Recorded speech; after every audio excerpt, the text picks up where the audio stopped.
En definitiva, el impacto social de la transformación de vidas, independientemente también del evangelio, si bien el medio es el evangelio, también hay un trabajo de acción social, digamos, que vos estás haciendo, ¿verdad? Y ya nos estamos metiendo con lo que estás haciendo. A ver. Desde el principio y hace muchos años me desmarqué totalmente del marco religioso. ¿Por qué digo esto?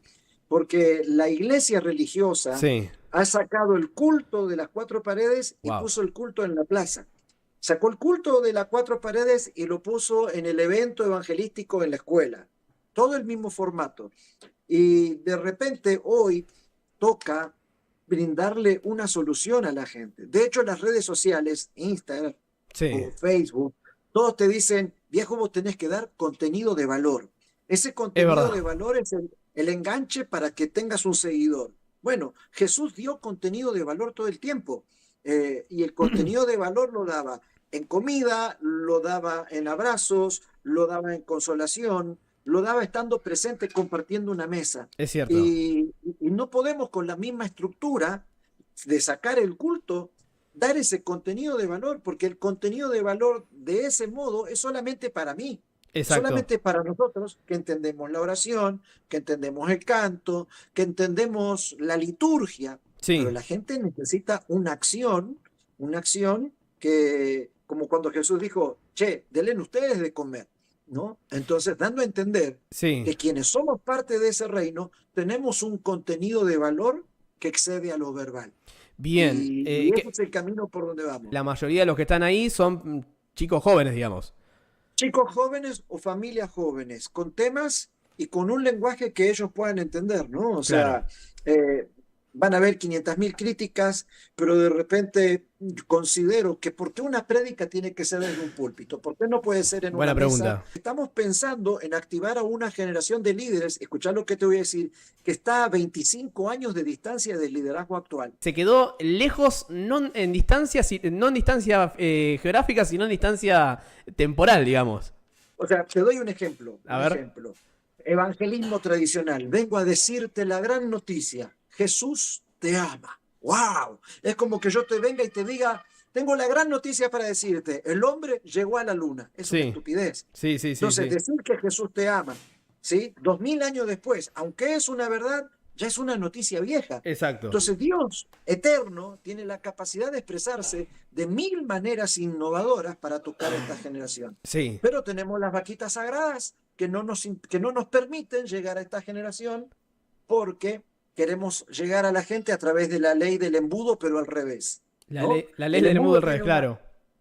entonces, todo tiene que entrar por el culto, el bendito culto. Ahí Entonces, está. agarras, divertir la gente y se va el 99% afuera y te quedan 3 o 4 pelados adentro y te falta alguno que se cree la mamá de Tarzán y te dice, estamos conquistando al mundo. No, hubo un pobre infeliz que ya no sabía para dónde correr y que le calzó como anillo al dedo el ámbito religioso y quedó ahí. Yo te Y digo luego algo, el te estás segundo, ganando muchos enemigos, Sergio, con lo que estás diciendo, ¿eh? ya está, ¿Vos estás una seguro? malla más tigre. O sea, yo voy a decir algo que suele decir Fantino, que me encanta consumir contenido de Fantino. Estás al aire. No sé si sabías, estás saliendo de vivo, ¿eh? Creo que esta conversación va a terminar cayendo ahí. Yo la estoy bordeando todavía, estoy tratando de ser todavía el contenido no apto para... Yo digo para cristianos cabeza de termo. Pero... Para los iluminados. Claro, claro. Esto va a estar interesante. Hay gente que se sorprende a la hora de enterarse cómo nos congregamos, por lo menos la mayoría de los que estamos trabajando en este equipo de peregrinos. Muchos nos preguntan de qué iglesia son, qué cobertura tenemos, a qué denominación asistimos. Y la mayoría se sorprende cuando nosotros le decimos que nos congregamos en casas. Que nosotros actualmente no pertenecemos, y la búsqueda es no pertenecer a ninguna denominación, sino que podemos decir que somos de alguna manera adenominacionales. Pero que lo más loco de todo es que estamos en continuo contacto con gente, con hermanos de muchísimas congregaciones y de hecho trabajamos juntos. Pero cuando nosotros decimos, ¿y ustedes dónde se congregan? Y nosotros decimos, nosotros nos congregamos de manera relacional en casas, somos grupitos de diferentes casas que se van reuniendo. La gente se queda como, pero ¿dónde se congregan? ¿Qué pensás de esto que te acabo de contar? ¿Cómo te pega? La palabra congregar Sí, viene de la palabra congreso. En un culto va un montón de gente, pero ¿quién realmente está congregado? claro. ¿Quién está tomando decisiones? ¿Quién está teniendo voz y voto? ¿Quién está presentando un proyecto divino para decir, hey, nos ponemos de acuerdo para hacerlo? El Bien. formato del culto tradicional participa el que te canta 45 minutos, que te hace parar, saltar, correr, levantar las manos, profetizar y cantar durante 40 minutos y Sí, estás en el mismo lugar y después te predican y te dicen, deme 5 minutos más que ya termino, deme 5 minutos más que ya termino, todo para que estás a casa, cada quien a su casa. claro. Pero en una mesa donde estamos congregados, tal vez 4 o 5, en una casa, en un café, en un parque, en el lugar del conflicto, donde vos podés tener no relación, sino comunión, Claro. ¿sí? Comunión. Se transforman muchas cosas. ¿Por qué? Porque de repente, una, podés abrir mejor el corazón. Dos, todos participan. Tres, no hay uno que sea más importante que el otro en una jerarquía, pero hay una autoridad dada por Dios Sí. que va a fluir al momento en que vos compartís, en el ¿Qué cual temita te vos está metiendo recibís ahí, una eh? palabra de gracia. ¿Eh? Qué temita te estás metiendo ahí, eh? El tema jerarquía barra autoridad. Es un tema complejo, eh, porque para mí gran parte de lo que vos estás diciendo, o gran parte digamos, de tu planteamiento en el contenido que vos haces, para mí va muy de la mano con este sistema jerárquico. Es decir, el sistema cultocéntrico, por decirlo de alguna manera, Ujú. es muy funcional al sistema jerárquico dentro de la iglesia. Que, ojo, yo creo que existe, nosotros siempre lo creemos que existen líderes, creemos que existe la función del cuidador, la función del que supervisa, del liderazgo, nosotros lo creemos, pero creemos que justamente dentro de la iglesia, como dice el pasaje que Jesús le dijo a su discípulo, viste que le dice, los reyes se enseñorean de las naciones, pero no va a ser así entre ustedes. Ujú. Creo que a la iglesia le ha costado mucho poder descubrir la funcionalidad del liderazgo, la funcionalidad del cuidado, la funcionalidad de un Ujú. liderazgo, de un supervisor, como quiera llamarlo, pastor, Sí. descubrirlo a la manera de la iglesia, que no es igual que la manera del mundo, según lo que dijo Jesús. ¿Qué pensás Sí. de eso vos? ¿Cómo lo vivís? Es que mira, a partir del año 313 nos estigmatizaron a un edificio de 10 por 20. Claro, Constantino nos encerró en un edificio de 10 por 20. Nos sí, puso un título y nos denominó, yo no me considero cristiano, yo soy hijo de Dios. A mí Jesús me ajá, llamó hijo. Cristianos llamaron los gentiles de Antioquía y fue una burla de Agripa y una mala traducción de Reina Valera cuando traduce en Primera de Pedro. ujú, Entonces, desde el 313 nos metieron en un edificio y nos implantaron una liturgia y nos implantaron un límite y un control en un sistema gubernamental. Y es más, hoy el sistema gubernamental incluso hasta quiere delimitar el mensaje que vas a decir, y porque claro, tenés que pensar en la pluralidad, tenés que pensar en las igualdades de género, y lo que está haciendo es atarte al sistema humano, ¿no? En cambio, la iglesia viva, la de la liturgia viva, y funcionaba en un camino con un eunuco, o claro. funcionaba en una plaza con alguien que se paraba y decía, hey, este demonio se tiene que ir afuera. Era el vínculo, la relación y el contacto con el momento. ¿Y actualmente cómo te congregas? O sea, ya entrando en algo más específico, ¿sos parte de alguna denominación, de algún ministerio, alguna congregación tradicional que respalde el trabajo que están haciendo? ¿Cómo funciona eso? Mira, en estos 28 años yo planté 4 congregaciones. Una congregación en Colombia, una en Uruguay, una en Bolivia, y estamos abriendo una 4ª congregación aquí en Honduras. Empezamos la semana pasada a nivel formal, hicimos una inauguración de las reuniones oficiales, Sí, pero tenemos un cronograma que se adapta a la necesidad de la familia de hoy, porque durante la semana trabajamos en una cafetería, trabajamos en una casa, nos encontramos en nuestra casa, tenemos encuentros virtuales, ¿no? O entrevistas personales, y vemos los milagros ahí, claro, ¿no? Entonces, dejamos de funcionar en ese sistema de reunión de varones, reunión de mujeres, culto de hombre solo, culto de hombre deprimido, culto de hombre de servicio, culto de hombres de valor, claro. para pasar a mujeres dorcas asesinas, a mujeres frustradas, a mujeres menopáusicas, a mujeres de tercera edad, y decir, viejo, eh, pensemos en algo, ¿sí? Que realmente podamos equilibrar nuestros tiempos. Porque yo, ¿sí? Yo como hijo de pastor, a mí me tocó cuidar a mis hermanos un montón de tiempo, porque mis papás estaban en todos los cultos. Sí, No tengo ninguna queja al respecto, pero con el tiempo a mis hermanos, a alguno de ellos le pasó factura esto. Entonces, creo que hoy necesitamos entender la espontaneidad de la vida del Espíritu, claro. que no tiene hora, no tiene día, no tiene un lugar definido, ¿sí?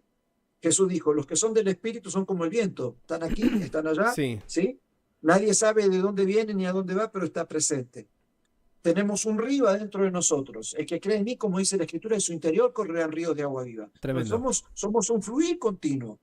Y, Es dinamismo y si puro. nosotros, y si levantamos a una generación que la vea desde el principio de esa manera, y se nos facilitan un montón de cosas. De hecho, qué Porque zarpado lo que dijiste, Sergio, lo último.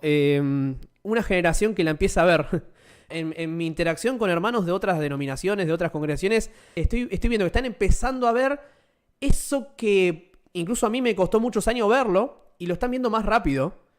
Y están entendiendo, che, pará, me estoy perdiendo de esta otra parte que nadie me la contó, nadie me la dijo, nadie me explicó. Entonces, yo también creo que se está levantando.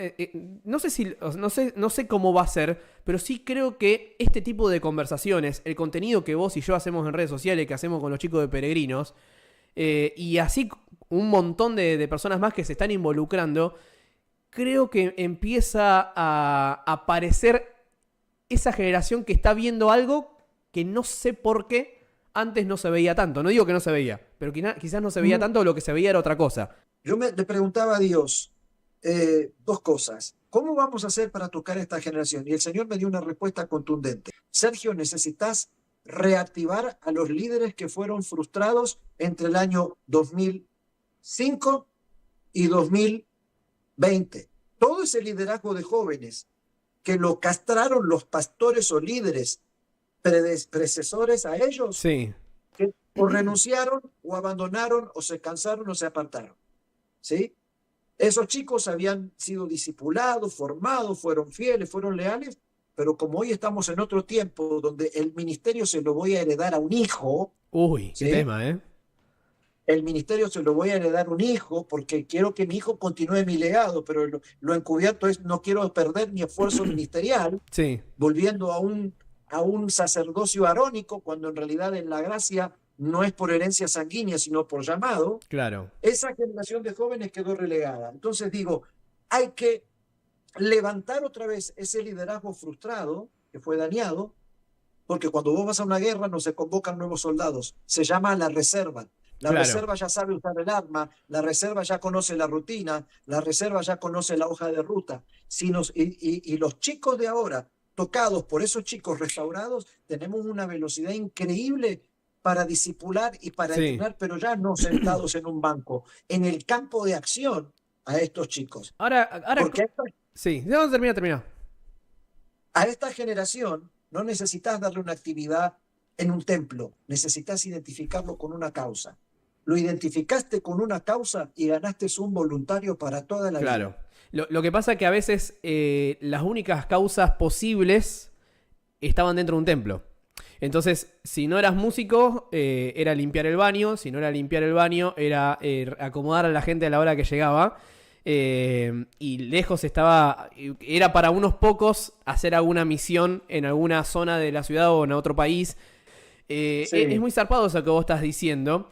Y también hay un tema que para mí tiene que ver justamente con la jerarquía, con el cultocentrismo. Es decir, poner al culto, al templo, a las actividades, a la agenda de una reunión, ponerla como el centro. A eso me refiero con cultocentrismo, por si alguien no entiende la frase. Que tiene que ver con esta parte que no se enseña tanto, el sacerdocio de todos los creyentes. Recién vos mencionabas acerca del llamado, ¿no? Acerca de que hay personas que tienen un llamado a cuidar, a liderar, que eso para mí está claro y la iglesia lo necesita. El tema es que a veces pensamos que solamente esos son los sacerdotes. Cuando la Biblia habla que la iglesia es un pueblo de sacerdotes con un solo sumo sacerdote, que es Cristo. ¿Qué pasa con eso? ¿Por qué cuesta entender o identificar el sacerdocio en una persona que, por ejemplo, no tiene el llamado o el don de cuidador o de pastor? Porque todo lo hemos encerrado en la función de la dependencia. En el evangelio de la necesidad, Claro, necesitas la oración del pastor, necesitas la autorización del pastor. Para ponerte de novio, si el pastor lo autoriza. Si te vas a casar, si el pastor lo claro, autoriza. Inconscientemente, tu papá pasa a ser un pelapapa, tu mamá pasa a ser otra pelapapa, y, y quienes te procrearon no tienen capacidad de decisión. Por claro. lo tanto, no hay capacidad de ejercer un sacerdocio familiar. Por otro lado, tenés la necesidad constante, y en el mundo que vivimos en el día de hoy, la necesidad es el pan nuestro de cada día que genera dependencias, ¿sí? Mm, Entonces, si vos tenés gente dependiente de una necesidad, siempre vas a tener un jerarca que va a ser o el Robin Hood o el rey de Inglaterra que reparte los panes y peces. claro, Y entonces, pero se olvida de la otra parte, somos reyes y sacerdotes, no sacerdotes y reyes. claro, Funcionamos en este sistema humano como cabeza y tenemos la habilidad dada por Dios para ministrar como sacerdote en todos los ámbitos, claro, ¿no? Entonces, hay un rey sacerdote que es mecánico, hay un rey sacerdote que es chofer de un bondi, hay un rey sacerdote que maneja un Uber, y hay un rey sacerdote que es estudiante universitario que está recién en el CBC. Entonces, tenés que reinar en la educación y ser un ministro de Dios en el ámbito de la educación, siendo luz, así sea pequeña tu luz, pero con algo, claro. ¿no? Entonces, y sacarlo del pragmatismo de las cuatro paredes. Sergio, últimos minutos, ¿querés decir algo, alguna palabra, algún ánimo, algo para la gente que te escucha? Enfocalo, Pablito. Bueno, decirle lo que siempre hablo con esta generación. Hay un propósito eterno que está escondido en ustedes, hay una vía del espíritu que no está sujeta ni al hombre ni al espacio. Y dejen que Dios les permita fluir donde estén. Déjense llevar. Respondan a la voz interior que Dios puso en ustedes. No mitifiquen el llamado, ¿sí? Porque el llamado, religiosamente hablando, te mitifica a sentir un fuego, sentir una llama, sentir una voz. Y Dios le dice a Jeremías: te llamé desde que estabas en el vientre de tu madre. No digas soy un niño. Todo lo que te envíe, irás tú, harás todo lo que te digo, todo lo que yo mande. Te puse como profeta en las naciones. Y hoy hay profetas con piercing, hay profetas tatuados, hay profetas con pantalones rotos, hay profetas que se acaban de convertir y van a ser emergentes en esta generación. No esperes la aprobación del hombre, hace caso a la voz divina que te está hablando y que te impulsa a todo lo bueno, todo lo justo, todo lo que es de buen nombre, todo lo puro, todo lo que es digno de reconocimiento a Dios. Pensá en eso y ejecútalo, porque el avivamiento no va a venir, el avivamiento lo estamos gestando adentro de nosotros. Vamos, campeones.